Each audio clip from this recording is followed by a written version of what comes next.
نواب صدیق حسن خان رحمہ اللہ کی کتابوں کی اشاعت شروع کی۔ حضرت نواب صدیق حسن خان رحمہ اللہ کثیر التصانیف بھی تھے اور اپنے وقت کے بہت بڑے عالم تھے، مسلک سلف کے بہت بڑے داعی، اور مسلک سلف کو کی نشر و اشاعت میں ان کا بہت بڑا ہاتھ ہے۔ اور اگر کہا جائے تو نواب صاحب نے سب سے پہلے فتح الباری پوری دنیا میں سب سے پہلے نواب صاحب نے شائع کی اور سوئی تقسیم کی، صحیح بخاری کی جو صحیح بخاری کی شرح۔ اسی طرح تفسیر ابن کثیر بھی نواب صاحب نے ہی سب سے پہلے طبع کرائی۔ اسی طرح نیر الاوطار اور دیگر بہت ساری کتابیں وہ طبع کراتے، ہندوستان میں بھی اور مصر میں بھی اور استنبول میں بھی، اور اس کو تقسیم کرواتے تھے۔ اللہ کا بہت بڑا فضل ہے۔ اسی طرح ہمارے ہاں نواب صاحب کی تفسیر ترجمان القرآن یہ جو پڑھی ہوئی ہے، اس کی 9 جلدیں مکمل ہو چکی ہیں ماشاءاللہ، اس کی باقی 2 جلدیں باقی ہیں۔ شیخ کی پہلی دفعہ طبع ہوئی، یہ دوسری دفعہ۔ ایک مرتبہ نواب صاحب رحمہ اللہ کے دور میں طبع ہوئی تھی اور اس کے بعد یہ ناپید تھی، تو اب یہ دوبارہ دار بتجر نے تحقیق تخریج کے ساتھ اور نئی کمپوزنگ کے ساتھ اس کو شائع کیا ہے۔ یہ مجموعہ رسائل حافظ عبداللہ غالب کی یہ بھی ہم نے شائع کی۔ اسی طرح حضرت مولانا عبدالرحمن مبارک پوری صاحب طوفۃ الاحمدی، ان کا فتاویٰ سنتے تھے لوگ لیکن موجود نہیں تھا، تو وہ ہم نے پہلی مرتبہ اس کو مخطوط سے شائع کیا ہے، مولانا عبدالرحمن مبارک پوری کا فتاویٰ۔ اسی طرح مجموعہ مقالات علامہ شمس الحق عظیم آبادی صاحب عون المعبود، یہ بھی پہلی مرتبہ شائع ہوا تھا تھوڑا سا، لیکن یہ ان کے فتاوی کچھ باقی تھے، یہ اس کو ہم نے مکمل کر کے اس کو شائع کیا۔ مجموعہ رسائل ہے اور یہ تقریباً سارے ہی اس دور میں عیسائیوں کے رد میں ہیں۔ ٹھیک، یہ ہم نے شائع مذہب اسلام کی سچائی اور مذہب اسلام کی حقانیت پہ جب عیسائیوں نے کتابیں لکھی تو انہوں نے اس کے جواب میں یہ وہ چھپ گیا، مجموعہ چھپ گیا۔ ملتان شہر میں اہل حدیث بزرگ جو سب سے پہلے جنہوں نے کام شروع کیا تھا مولانا سلطان محمود خلاف پیر والے نہیں، یہ دوسرے مولانا سلطان افغانی تھے، یہ مولانا سلطان محمود افغانی تھے، وہ سب سے پہلے ملتان میں تشریف لائے، آج سے کوئی کافی 100 سال سے پہلے۔ پھر ان کے بیٹے تھے مولانا عبدالحق محدث ملتانی۔ مولانا عبدالحق ملتانی محدث ملتانی جو تھے یہ میاں صاحب کے شاگرد تھے۔ یہ پیروں کے خاندان سے تھے نا؟ ہاں، یہ دراصل ایک یہ اصل میں راشدی خاندان، یہ پیر رشد اللہ تھے، ان کے 2 بیٹے تھے، ایک کو انہوں نے پگڑی دے دی، وہ بگاڑا بن گئے، دوسرے کو جھنڈا دے دیا، وہ پیر افجنڈا بن گئے۔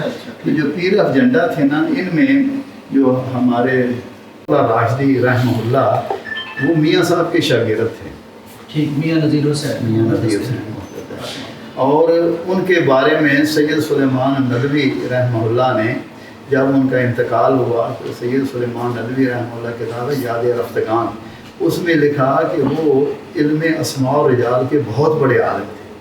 ان کے والد پیر احسان اللہ شاہ راشدی رحمہ اللہ، تو پیر احسان اللہ راشدی کے 2 بیٹے تھے، بدیر الدین اور محب اللہ۔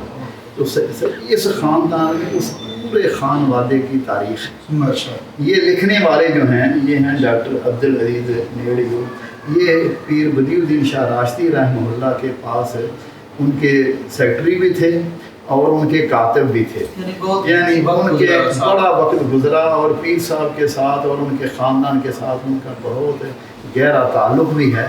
تو انہوں نے کہا یہ PhD کا رسالہ ہے، یہ ان کا PhD کا رسالہ جو انہوں نے سندھی زبان میں لکھا تھا۔ تو میں آج سے تقریباً 15 سال پہلے میرے وہ دوستوں میں ہیں، مولانا شاہ صاحب کی زندگی میں بھی ان سے ملاقات ہوتی رہتی تھی جب بھی میں جاتا تھا، تو تعلق بھی ہے۔ تو میں نے ان سے کہا کہ آپ نے PhD کس طرح کی؟ انہوں نے کہا کہ شاہ راشدی خاندان۔ میں نے کہا بھائی اس کا ترجمہ اردو میں کرو، کیونکہ سندھی میں تو سندھ کے لوگ ہی پڑھیں گے، اردو میں تو یہ عام ہو جائے گی۔ چنانچہ انہوں نے پھر اس کا ترجمہ شروع کیا اور کروایا، تو الحمدللہ یہ کتاب چھپ گئی۔ گویا کہ یہ پیر صاحب کے خاندان پر انسائکلوپیڈیا ہے۔ مکمل ان کے خاندان کے حالات میں سمجھتا ہوں کہ اس سے اچھی کتاب آج تک راشدی خاندان پہ نہیں چلی۔ لوگوں نے لکھی ہیں چھوٹی چھوٹی کتابیں، لیکن یہ اتنی مفصل کتاب جو ہے نا یہ پہلی مرتبہ ہی چھپ چکی ہے۔ حضرت مولانا محمد اسحاق بٹی رحمہ اللہ سے میری ملاقات 1996 دسمبر میں ہوئی، ٹھیک، اور پھر وہ ان کے ساتھ ہمارا تعلق ہو گیا جمعیت احیاء تراث اسلامی کا، اور انہوں نے کتابیں لکھنی شروع کی اور بہت ساری کتابیں ان کی اس کے بعد آئیں تراجم میں، جس طرح وہ سلسلہ ہے گلستان حدیث، بوستان حدیث، چمنستان حدیث وغیرہ، اور اس پہ بہت ساری کتابیں، روپڑی خاندان اور مولانا محی الدین لکھوی رحمہ اللہ، اور اس طرح بے شمار کتابیں انہوں نے اس کے بعد لکھی۔ نقوش عظمت رفتہ پہلے کی ہے، 2 کتابیں انہوں نے پہلے لکھی ہمارے ان کے ساتھ جب انسلاک سے پہلے، ایک نقوش عظمت رفتہ اور ایک بزم ارجمندہ، یہ پہلے لکھی، لیکن اس کے بعد جتنی بھی لکھی وہ ہمارے ساتھ جب جمعیہ احیاء کے ساتھ ان کا تعلق ہوا تو انہوں نے لکھی، اور ہمارا ان کے ساتھ بڑا گہرا تعلق تھا۔ اللہ تعالیٰ ان کے درجات بلند فرمائے۔ مہینے میں 1-2 مرتبہ عموماً ٹیلی فون پہ بات ہو جاتی تھی اور ہر کام میں مشورہ ہو جاتا تھا۔ تو ان کے انتقال کے بعد یہ ارمغان حمید اللہ عزیز صاحب نے جمع کیے، تو الحمدللہ ہمارے ادارے نے اس پہ مزید کام کیا۔ اس میں مولانا اسحاق بٹی کی کتابوں کا اشاریہ بھی ہم نے مرتب کیا حافظ شاہد رفیق صاحب نے، تو یہ الحمدللہ کتاب مولانا اسحاق بٹی رحمہ اللہ کے بارے میں ایک مفصل کتاب شائع ہوئی۔ اسی طرح یہ آگے فضائل صحابہ ہے، صحیح فضائل صحابہ، یہ دراصل الجامع الکامل کا یہ ایک باب ہے، اس کا اردو ترجمہ صحیح فضائل صحابہ۔ حضرت مولانا حافظ صلاح الدین یوسف رحمہ اللہ میرے پرانے دوستوں میں، جب وہ مولانا طاؤ حنیف جانی رحمہ اللہ کے پاس ہوتے تھے، میرا ان سے اس وقت کا تعلق تھا، تو ان کے ساتھ بڑا گہرا تعلق تھا۔ پھر وہ آخری دور میں ہمارے ساتھ لجنہ کے ساتھ ان کا تعلق بھی رہا، اور یہ اس کتاب کی مکمل انہوں نے نظر ثانی کی۔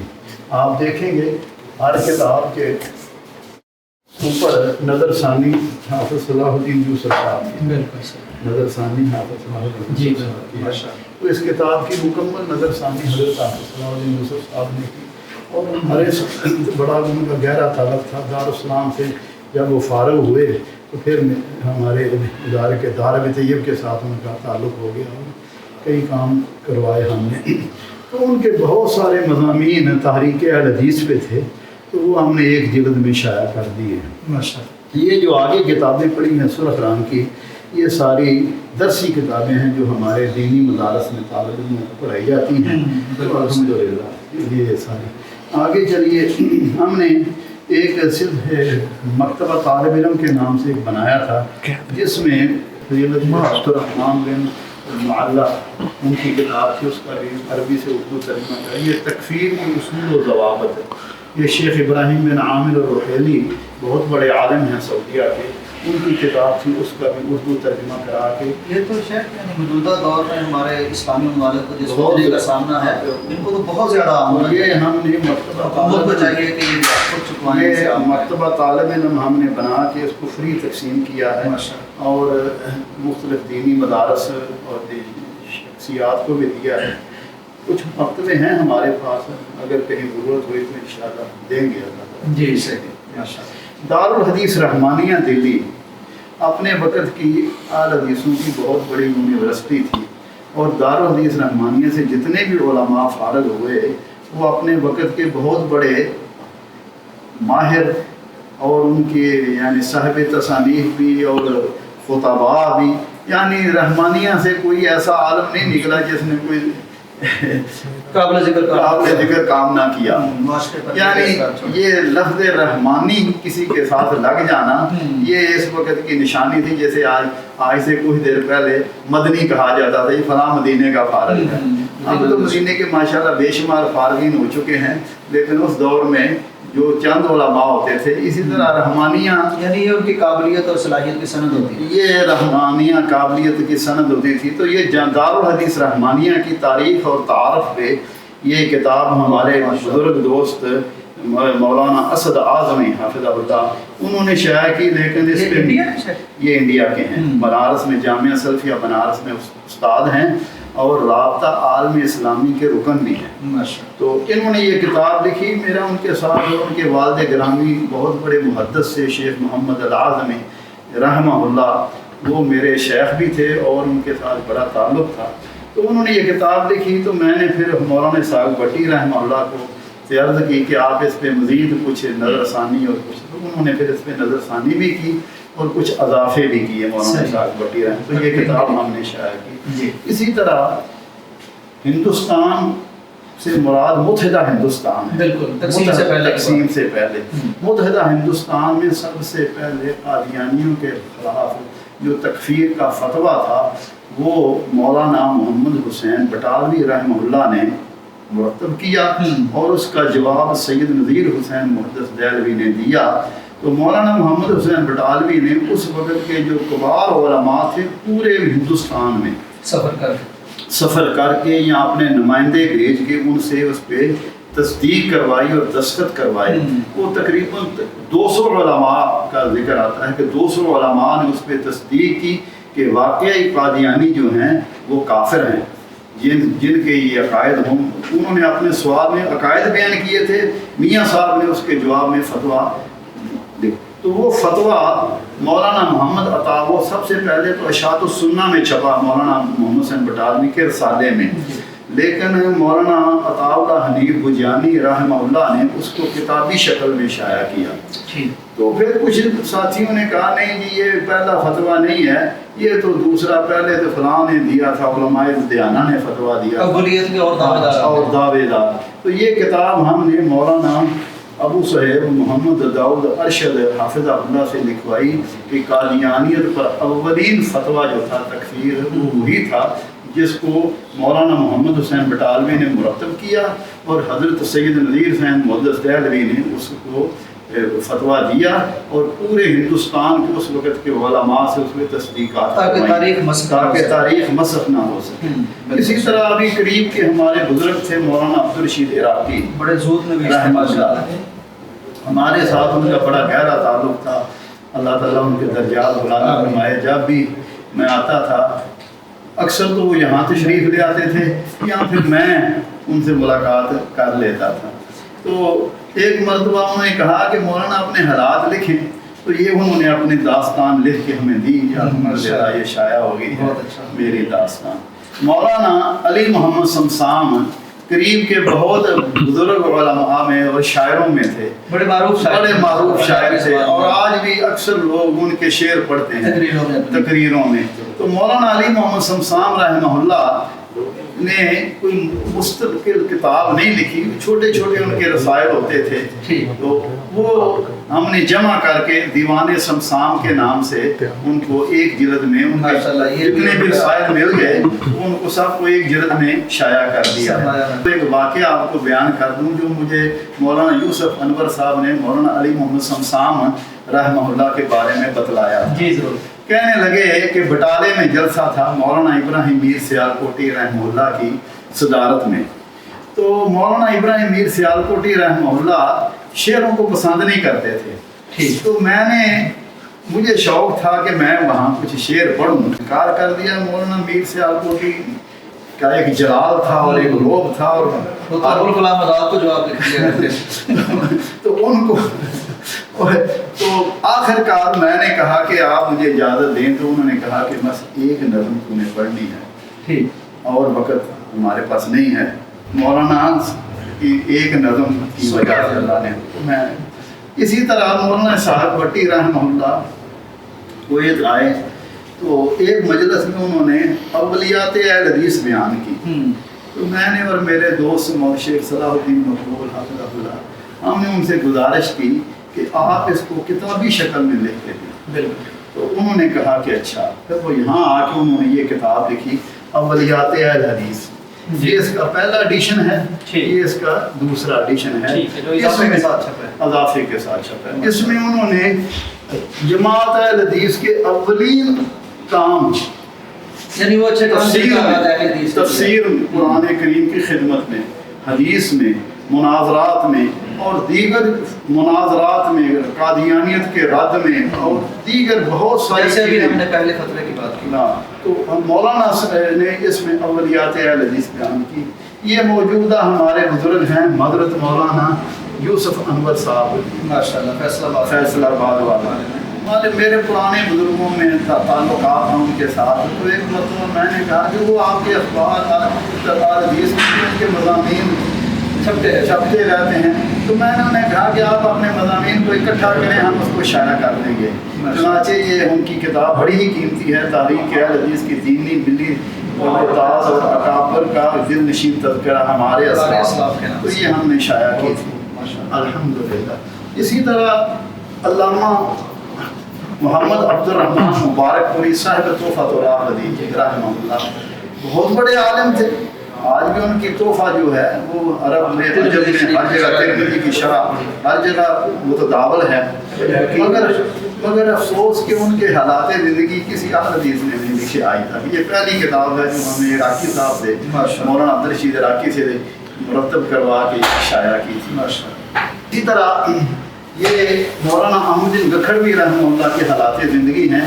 میں نے بھٹی صاحب سے کہا کہ آپ مولانا احمد الدین گکھڑوی رحمہ اللہ کے حالات، کیونکہ ان کو میں نے دیکھا ہوا ہے، ان کے خطبات بھی سنے ہوئے ہیں اور اچھی طرح دیکھا ہے ان کو۔ تو کہنے لگے میرے پاس کوئی خاص مواد نہیں، لیکن جب انہوں نے کام شروع کیا تو الحمدللہ بہت ہی یہ دوسرا ایڈیشن ہے کتاب کا، پہلا نکل گیا۔ حضرت مولانا شیخ الاسلام ثناء العنبر رحمہ اللہ اپنے وقت کے بہت ہی بزرگ بڑے عالم اور مناظر اور حاضر جواب، جیسے کہ ظفر علی خان رحمہ اللہ کی وفات پر لکھی تھی کہ آج حاضر جوابی جو ہے وہ ختم ہو گئی ہے۔ اور ہمارے نانا حضرت مولانا میرائے الدین رحمہ اللہ فرمایا کرتے تھے کہ میں نے اس علاقے میں، ہمارا گجرانوالہ ضلع اور اس کے علاقے کے جتنے بھی مولانا کے مناظرے ہوئے میں ان میں شامل تھا۔ وہ کہا کرتے تھے کہ یہ حال ہوتا تھا کہ فریق مخالف کے منہ میں سوال ہوتا تھا اور اس کا جواب مولانا کے پاس ہوتا تھا، یعنی اتنے اللہ تعالیٰ نے ان کو استعداد عطا فرمائی ہے۔ باتیں وہ لمبی ہیں، میں اختصار کرتا ہوں۔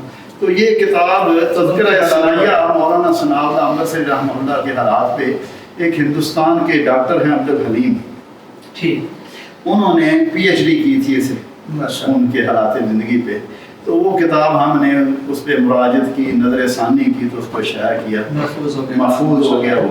اسی طرح حضرت مولانا ثناء العنبر رحمہ اللہ نے ایک کتاب کی تفسیر بالرائے، یعنی اس وقت جتنی بھی غیر اہل حدیث تفسیریں تھیں ان پہ انہیں تبصرہ لکھا تھا، ہر تفسیر پہ انہوں نے تبصرہ لکھا تھا۔ تو قادیانیوں پہ، چکڑالیوں پہ اور دیگر تفاسیر پہ تبصرہ لکھا تھا۔ یہ ان کی زندگی میں تقریباً 80 یا 90 صفحے کا ایک رسالہ چھپا تھا، مگر باقی انہوں نے قسطیں جو تھی نا وہ اخبار اہل حدیث میں مکمل کی تھی۔ تو ہمارے دوست حافظ شاہد رفیق صاحب نے اخبار اہل حدیث سے بھی وہ قسطیں نکال کے تو یہ کتاب تفسیر بالرائے مکمل کی، بڑی ہی خوبصورت کتاب ہے، پڑھنے کے لائق ہے، کاش کے کوئی پڑھے، پڑھیں گے انشاءاللہ، نہیں تو سن تو رہے گی۔ اسی طرح مولانا کی کتاب ہے بیان الفرقان اعلیٰ علم البیان، یہ عربی میں ہے، تو یہ بھی قرآن کریم کے بارے میں ہے۔ مولانا کی معروف کتاب ہے اہل حدیث کا مذہب، اس کو ہم نے نئے تحقیق کے ساتھ شائع کیا ہے الحمدللہ، اللہ قبول فرمائے۔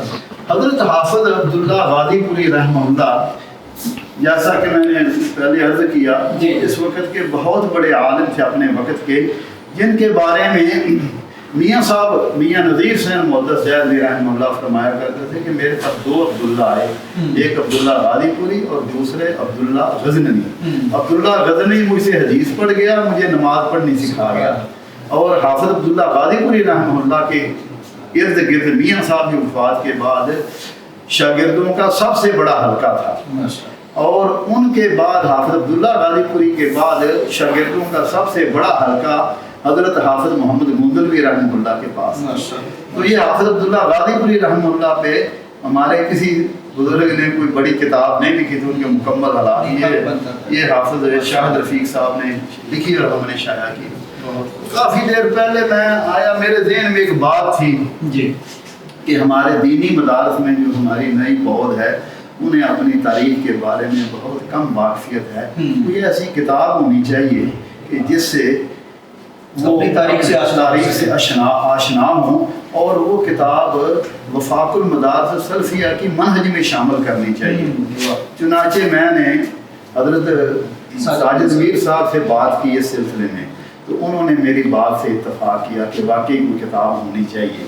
تو پھر میں فیصل آباد گیا، ہمارے محترم چودھری یاسین ظفر صاحب حافظہ اللہ، وہ بھی ماشاءاللہ بڑے فاضل ہیں اور ہمارے بہت پیارے دوستوں میں ہیں. تو ان سے بھی بات کی تو انہوں نے اس چیز کو پسند کیا. تو یہ کتاب ہمارے ادارے نے تنظیم صاحب سے لکھوائی. بر صغیر میں اصحاب الحدیث ایک مطالعہ. کتنے آ گئے شیخ اس میں اصحاب الحدیث؟ کافی ہیں. اس میں ہر حدیث کی جو مختلف، یہ اختصار کے طور پر مختصر کتاب ہے، اگر لیکن یہ سب دینی مدارس میں چوتھے سال میں یہ کتاب نصاب میں ہے. اسی طرح مولانا عبد الرحمن مبارک پوری کے شاگردوں میں مولانا نذیر احمد رحمانی عملوی بہت بڑے عالم تھے. تو یہ ان کے حالات زندگی 2 جلدوں میں ہیں، اور یہ بھی استاد الاساتذہ تھے. شیخ ویسے اس میں نا زبر ڈالنی چاہیے، بعد والوں کو تو نہیں پتہ چلے گا. عملوی عملو دراصل ایک قصبہ ہے جہاں کے مولانا صفی الرحمان مبارک پوری بھی عملوں کے ہی تھے، اور یہ قصبہ جو ہے یہ مبارک پور کے ساتھ ہی لگا ہوا ہے یعنی مضافات میں. اسی طرح جد و جہد آزادی میں وہابی ادب کا کردار، یہ کتاب بہت اچھی ہے، چھوٹا سا ہے لیکن اس میں اچھا. یہ امام محمد بن عبد الوہاب کی دعوت اور علماء حدیث، یہ بڑی پیاری تاریخی کتاب ہے. اسی طرح تاریخ اہل حدیث میں شیخ محمد احمد کا ایک رسالہ تھا، یہ عربی میں تھا، تو یہ بھی ہم نے شائع کیا ہے.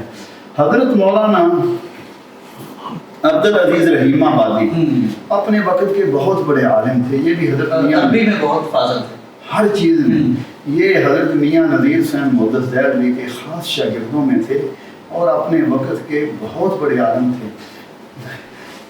جب اہل حدیث کی نشاط ثانی یہ جماعت اہل حدیث کانفرنس ہوئی 1906 میں، تو اس وقت 3 بزرگ تھے جنہوں نے پورے ہندوستان کا دورہ کیا. حضرت مولانا ثناء اللہ امرتسری رحمہ اللہ، مولانا ابراہیم میر سیالکوٹی رحمہ اللہ، اور مولانا عبدالعزیز رحیم آبادی.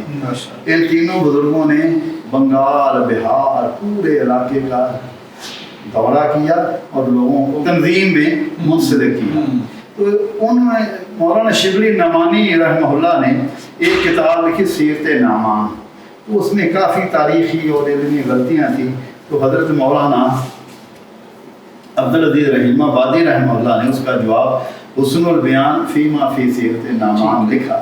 تو کہتے ہیں کہ اس کے بعد شبلی رحمہ اللہ نے ان چیزوں سے رجوع کر لیا، کئی چیزوں سے، اور آخری وقت وہ شیخ الاسلام ابن تیمیہ کے اتنے مداح ہوئے کہ وہ کہتے تھے کہ ابن تیمیہ مجھے انگلی سے پکڑ کر جس جگہ بھی لے جائے میں چلنے کے لیے تیار ہوں. اس کتاب میں شیخ الاسلام ابن تیمیہ کے تجدیدی کارنامے پہ سب سے پہلے جو مضمون ہے وہ علامہ شبلی نعمانی رحمہ اللہ کے ہے.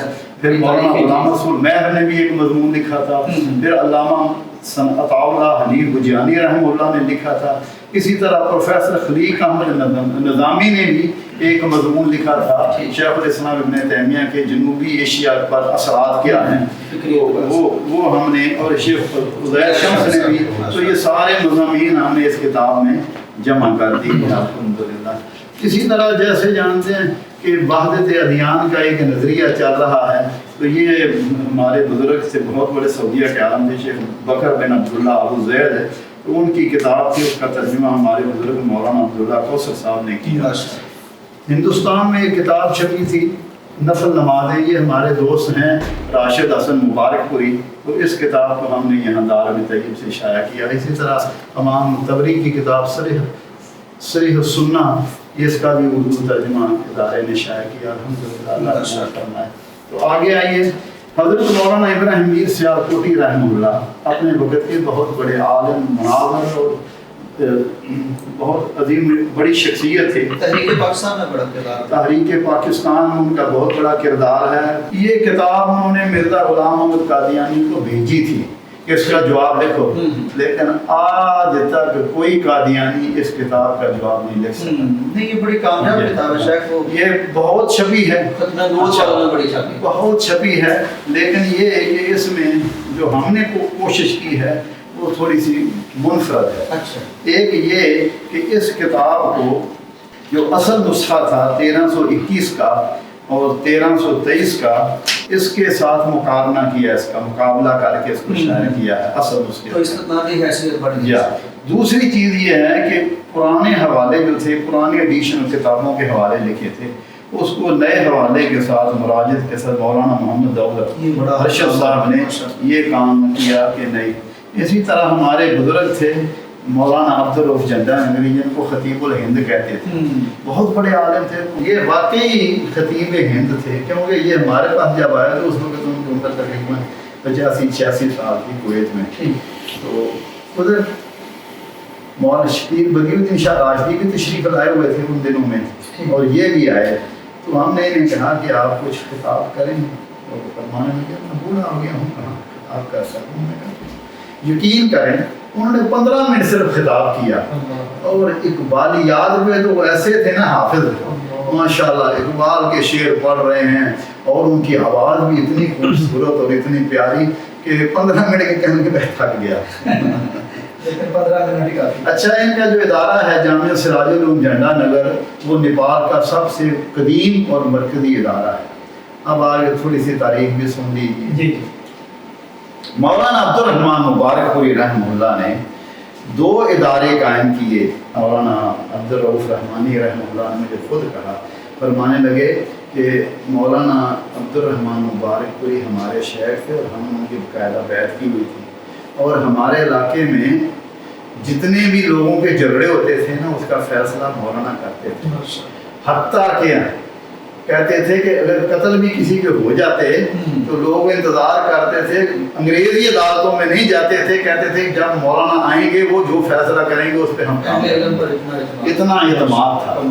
اور تقی مولانا ڈاکٹر تقی الدین الہلالی نے لکھا ہے کہ مجھے ایک مرتبہ مولانا عبدالرحمن مبارک پوری رحمہ اللہ نے کہا کہ وہ ان کے استاد تھے ڈاکٹر تقی الدین الہلالی کے، کہ آؤ میں تمہیں گونڈا اور بستی کے وہ علاقے دکھاؤں جہاں آج بھی لوگ صحابہ کرام کے طریقے پر چل رہے ہیں۔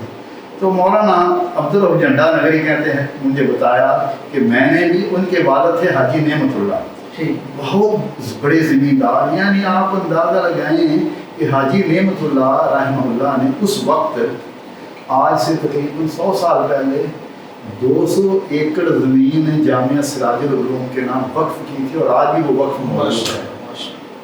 کتنے بڑے وہ زمیندار تھے، خود وہ بہت بڑے زمیندار تھے، بڑی زمین، کئی گاؤں تھے ان کے، تو انہوں نے 200 ایکڑ زمین بھی وقف کی اور اپنا بیٹا بھی وقف کیا اپنے ادارے کے لیے، جامعہ کے لیے۔ ان کو رحمانیہ میں پڑھایا، یہ دارالحدیث رحمانیہ دلی میں یہ فارغ ہوئے، اور پھر ساری زندگی یہ اپنے ادارے کی خدمت کرتے رہے، حالانکہ خود بھی بہت بڑے ذمہ دار تھے، لیکن انہوں نے بہرحال آگے چلیں۔